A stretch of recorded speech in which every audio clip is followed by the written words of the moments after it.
जोहार।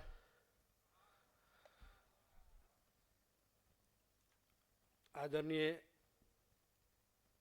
सम्मानित अतिथिगण, संग्रहालय के विशेषज्ञगण, विभिन्न प्रक्षेत्र से आए गए हमारे आगंतुक मेहमान, हमारे दर्शक दीर्घा में उपस्थित सभी स्कूल के कॉलेजों के विद्यार्थी, मैं सभी का तहे दिल से स्वागत और अभिनंदन करता हूँ 2 दिवसीय संगोष्ठी में।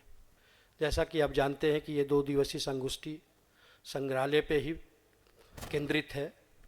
संग्रहालय के विकास, संग्रहालय की उत्तरोत्तर किस तरह से सुधार किया जाए, संग्रहालय को किस तरीके से और हम लोग व्यापकता और सामुदायिक सहभागिता सुनिश्चित कर सके।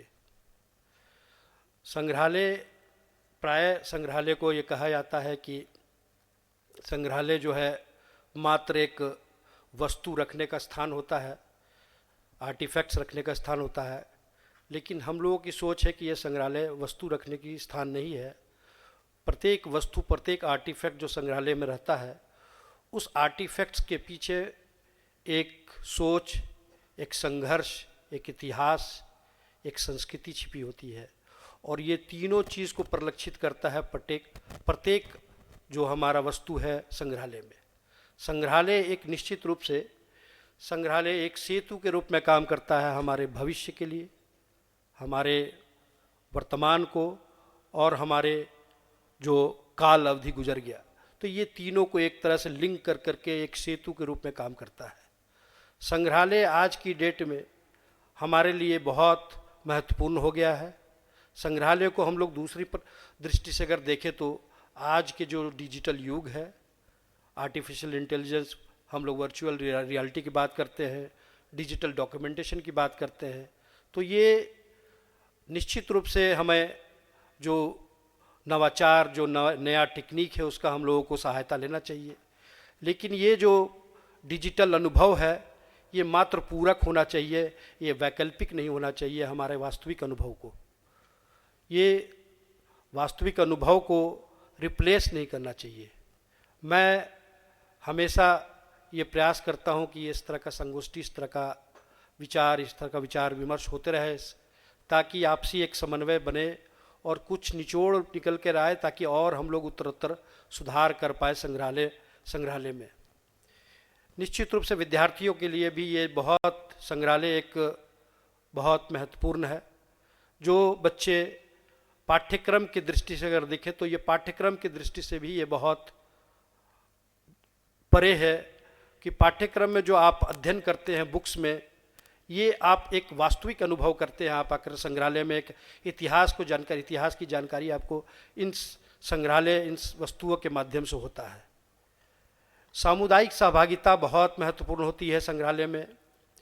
संग्रहालय को कहा ही जाता है कि संग्रहालय समुदाय के लिए है, समुदाय के साथ चलने के लिए है।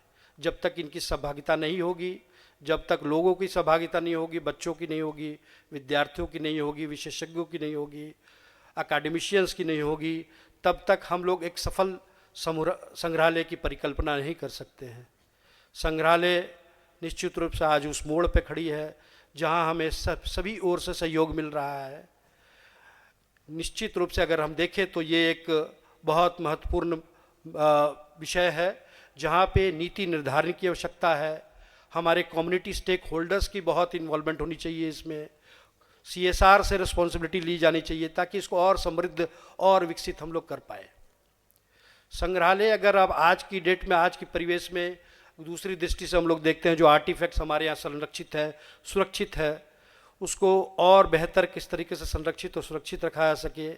आज जब नेचुरल कलामिटी का टाइम है या नेचुरल डिजास्टर जब इस तरह से होता है, तो हम लोग किस तरीके से उसको, संग्रहालय को और सुरक्षित स्थान बना पाए, किस तरह से और जो इंफ्रास्ट्रक्चरल डेवलपमेंट हम लोग कर पाए, ताकि वो जो हमारे आर्टिफैक्ट्स है उसको हर परिवेश में सुरक्षित और संरक्षित रह पाए। ये आज जो संगोष्ठी हो रहा है, मैं आप सभी आगंतुक विशेषज्ञ को मैं तहे दिल से हृदय अभिनंदन करता हूँ आप लोगों का। आप आए यहाँ पे, हम बहुत आभारी हैं आप लोगों के। और मैं चाहूँगा कि ये जो परिचर्चा हो, ये परिचर्चा मात्र पर चर्चा तक सीमित नहीं हो।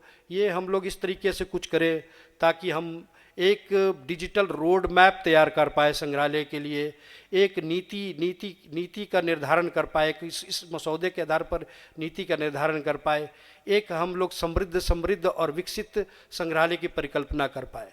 आइए हम इस सोच के साथ इस संगोष्ठी को हम लोग सफल बनाएं कि हमारे आने वाले टाइम में हम इस संग्रहालय को कैसे एक जीवंत सांस्कृतिक केंद्र के रूप में विकसित करें। धन्यवाद। जय झारखंड, जय भारत।